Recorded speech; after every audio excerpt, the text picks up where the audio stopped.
इस गेंद को फर्स्ट लेग बाउंड्री की तरफ गेंद जा रही है। बहुत ही बढ़िया फील्डिंग, एक ही रन मिला वहां पर और युवराज सिंह ने देखिए सिंगल जैसे जैसे सिंगल आएंगे वैसे वैसे ये मुकाबला एक तरफा होता हुआ नजर आएगा।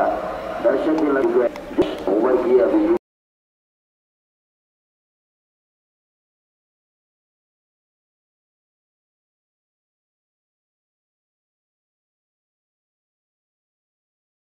नजर आई, बड़ा टीम इस बार।